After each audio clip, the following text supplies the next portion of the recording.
60%ನಷ್ಟು ಕನಿಷ್ಠ ವೇತನ ಹೆಚ್ಚಳ ಮಾಡಿ ಆದೇಶ ಮಾಡಿರ್ತಕ್ಕಂಥದ್ದನ್ನು CITU ಸಂಘಟನೆ ಸ್ವಾಗತ ಮಾಡ್ತಿದೆ.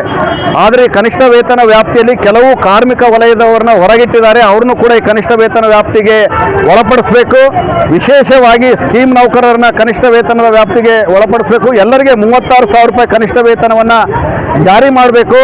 ಆಮೇಲೆ ಕೇಂದ್ರ ಸರ್ಕಾರ ಜಾರಿ ಮಾಡಿರ್ತಕ್ಕಂಥ 4 ಲೇಬರ್ ಕೋಡ್ಗಳನ್ನ ರಾಜ್ಯದಲ್ಲಿ ಯಥಾವತ್ತಾಗಿ ಜಾರಿ ಮಾಡದೆ ಆ ಕಾರ್ಮಿಕರ ಪರವಾದ ತಿದ್ದುಪಡಿಗಳನ್ನು ತರುವುದರ ಮುಖಾಂತರ ರಾಜ್ಯದಲ್ಲಿ ಕಾರ್ಮಿಕ ಕಾನೂನುಗಳನ್ನು ಜಾರಿ ಮಾಡಬೇಕು ಮತ್ತು ಗುತ್ತಿಗೆ ಪದ್ಧತಿಯನ್ನು ರದ್ದು ಮಾಡಬೇಕು ಅಂತೇಳಿ ಹಲವಾರು ಬೇಡಿಕೆಗಳನ್ನು ಇಟ್ಕೊಂಡು ಇವತ್ತು ನಾವು ದೊಡ್ಡ ರೀತಿಯಲ್ಲಿ ಪ್ರತಿಭಟನಾ ಧರಣಿಯನ್ನು ಮಾಡಿ ರಾಜ್ಯ ಸರ್ಕಾರಕ್ಕೆ ಮನವಿಯನ್ನು ಕೊಡ್ತಾ ಇದ್ದೀವಿ. CITU ಇದರಿಂದ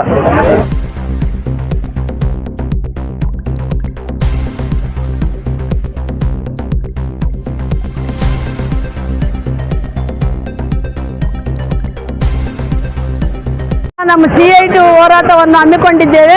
ಇದು ಏನಂದ್ರೆ ಕೇಂದ್ರ ಸರ್ಕಾರ ಇವತ್ತು 4 ಕಾಯ್ದೆಗಳನ್ನು ಜಾರಿ ಮಾಡಿದ. 4 ಕಾಯ್ದೆಗಳು ವಾಪಸ್ ಆಗಬೇಕು ಮತ್ತೆ 60% ಕಾರ್ಮಿಕರಿಗೆ ವೇತನವನ್ನು ಹೆಚ್ಚು ಮಾಡಿದ್ದು ನಾವು ಸ್ವಾಗತಾರ್ಹ ಮಾಡ್ತೀವಿ. ಮತ್ತೆ ಆಮೇಲೆ ಸ್ಕೀಮ್ ಅಡಿಯಲ್ಲಿ ಕೆಲಸ ಮಾಡ್ತಕ್ಕಂಥ ಅಂಗನವಾಡಿ, ಬಿಸಿ ಊಟ, ಆಶಾ ಇನ್ನಿತರ ಯೋಜನೆಗಳಲ್ಲಿ ಕೆಲಸ ಮಾಡ್ತಕ್ಕಂಥವರಿಗೆ ಕನಿಷ್ಠ ಕೂಲಿ 36,000 ಕೊಡಬೇಕು.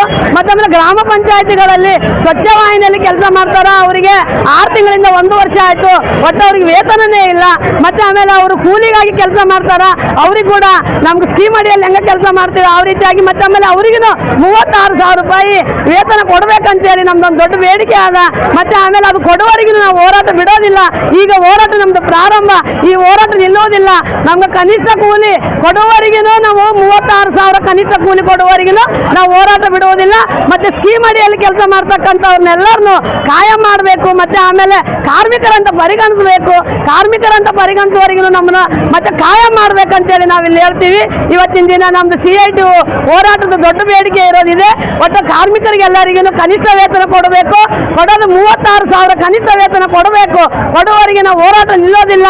ಆಮೇಲೆ ಈ ಹೋರಾಟ ಇದೇ ರೀತಿಯಾಗಿ ಹೆಚ್ಚಿನ ಸಂಖ್ಯೆಯಲ್ಲಿ ನಮ್ಮ ಕಾರ್ಮಿಕರೆಲ್ಲ ಭಾಗವಹಿಸಿ ಎಲ್ಲರೂ ಅಂಗನವಾಡಿ, ಆಶಾ, ಬಿಸಿ ಊಟ ಮತ್ತೆ ಆಮೇಲೆ ಗ್ರಾಮ ಪಂಚಾಯತಿ ಮತ್ತೆ ಆಮೇಲೆ ಇನ್ನ ಏನಂದ್ರೆ ಫ್ಯಾಕ್ಟ್ರಿಗಳಲ್ಲಿ ಕೆಲಸ ಮಾಡ್ತಕ್ಕಂಥ ಕಾರ್ಮಿಕರೆಲ್ಲರೂ ಬಂದು ಇವತ್ತು ಭಾಗವಹಿಸ್ಯಾರ. ದೊಡ್ಡ ಮಟ್ಟದಲ್ಲಿ ನಾವು ಹೋರಾಟ ಮಾಡ್ತೇವೆ ಅಂತ ಹೇಳಿ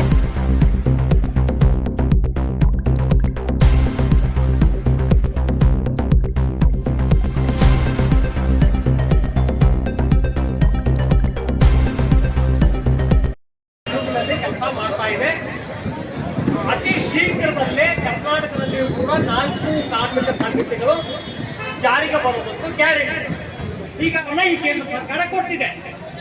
ಈ 300ಕ್ಕಿಂತ ಕಡಿಮೆ ಕಾರ್ಮಿಕರು ಕೆಲಸ ಮಾಡುವ ಕಾರ್ಖಾನೆಗಳು ಮುಚ್ಚಿಕೊಂಡು ಹೋದ್ರೆ ಕಾರ್ಮಿಕರ ಬದುಕು ಏನಾಗಬೇಕು? ಇಲ್ಲಿಕ್ಕಿಂತ ಮುಂಚೆ ಅವಕಾಶ ಕೊಟ್ಟಿದೆ.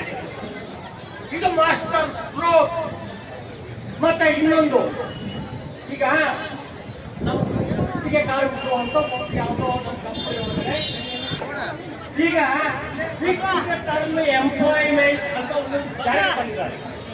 ಈಗ ಹೊಸ ನೇಮಕಾತಿ ಅಂದ್ರೆ ಕಂಪನಿಯವರು